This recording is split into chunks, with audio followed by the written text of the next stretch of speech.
There's a well-known term in Latin, tabula rasa, and it means clean slate. So as they would write on these pieces of slate, you could wipe it clean and you could just start over again. It's tempting to apply that to the world after the flood, but it's probably not right. We don't know precisely the population of the earth prior to the flood, but it's likely higher than you think. The catastrophic consequences of the flood likely resulted in the death of many hundreds of millions of people. Earth appears to have been wiped clean from the pervasiveness of sin, but was it really? Remember, sin is inward. It's in our hearts by nature. And so when the world population is reduced from many hundreds of millions down to 8 living souls of Noah's family, it might appear that the world has a clean slate. And Genesis 8 records Noah disembarking from the ark, and he builds an altar, and he offers an acceptable sacrifice to the Lord. And nobody gets jealous and murders him, so it looks like we're making progress. Much of the account is reminiscent of the Garden of Eden. God commands them to multiply and to cover the earth, and he gives them rules, and he gives them dominion over the living creatures of the earth, and he says, I'll establish my covenant with you and with your seed after you.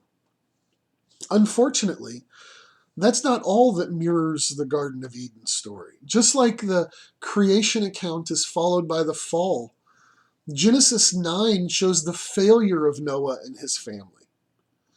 Right away, Genesis 9, starting in verse 20, describes Noah planting a vineyard and making wine and getting pass out drunk. And when you read what follows, you're left either wondering about more information or feeling like you've got more information than you wanted. Noah's son Ham enters his tent where his father is naked, and it's an ugly story. The earth may have been washed clean, but the sin in man's heart is still there. Now, one other thing mirrors the creation and fall accounts. After the failure, there's a curse, and within that curse, there's going to be a promise.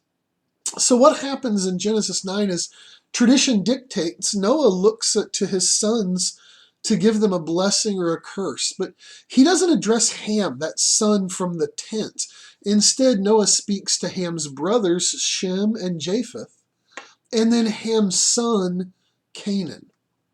Look at Genesis 9, verses 25 through 27. He said, Cursed be Canaan. A servant of servants shall he be unto his brethren. And he said, Blessed be the Lord God of Shem, and Canaan shall be his servant. God shall enlarge Japheth, and he shall dwell in the tents of Shem, and Canaan shall be his servant. Now this kind of Hebrew poetry is called a heptastitch. It's 7 lines of poetry. Let me arrange them for you on the screen so you see. Cursed be Canaan, a servant of servants shall he be unto his brethren. Blessed be the Lord God of Shem, and Canaan shall be his servant. God shall enlarge Japheth, and he shall dwell in the tents of Shem, and Canaan shall be his servant. And so a pattern develops here. You see a section about Canaan, and you see a section about Shem, and you see a section about Japheth. And each line starts with a curse or a blessing about those men. And each of those sections ends with a statement about Canaan being a servant. But then what stands out is this extra line of poetry. It's out of place, and it's saying something unusual. Now, you don't want me to spend tons of time with grammatical explanations, so let me just make it as short as I can. A pronoun like he applies most naturally to the subject of the previous clause. In this case, the subject is God. God shall dwell in the tents of Shem. Again, even in the aftermath of sin, The promise of God is being traced. It's going forward.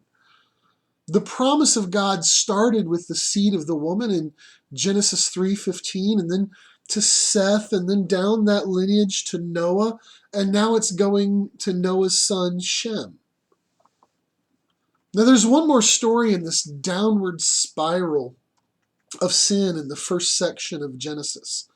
And that's the account of the Tower of Babel. Again, the accounts seem to mirror earlier stories, just like with creation and then the fall of Adam and Eve and then the failure of all the earth leading to the flood.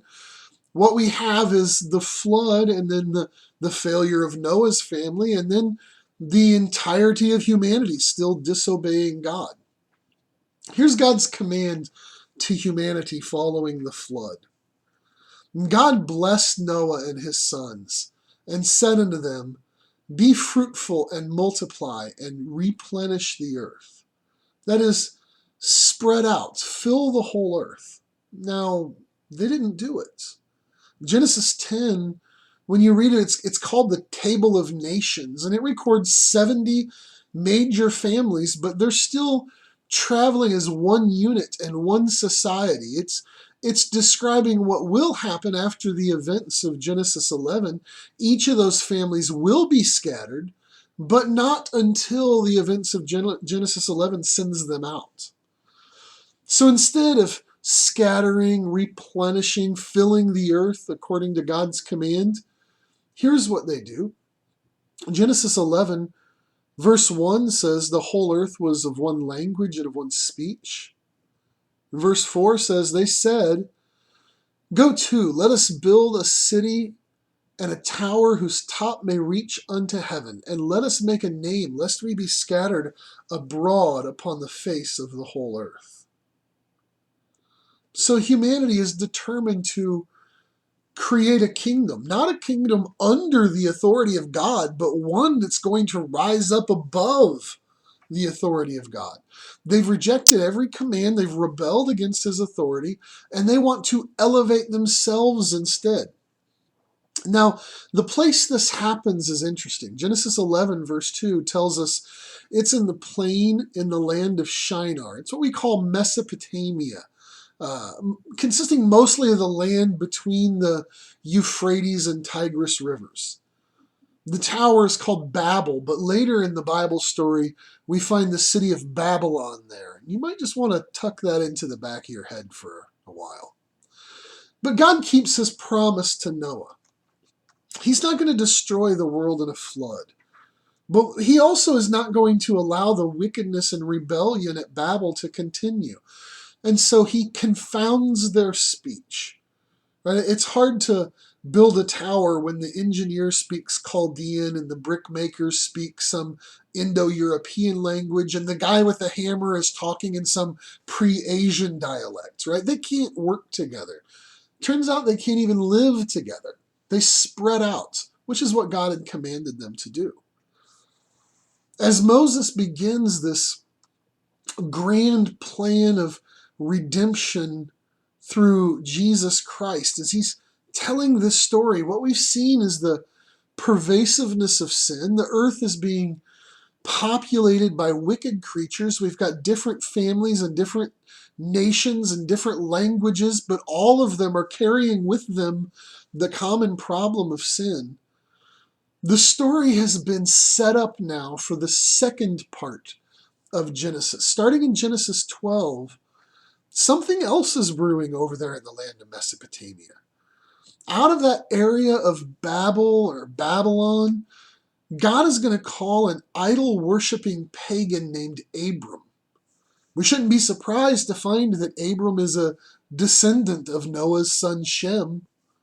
The promise of God is this unstoppable force.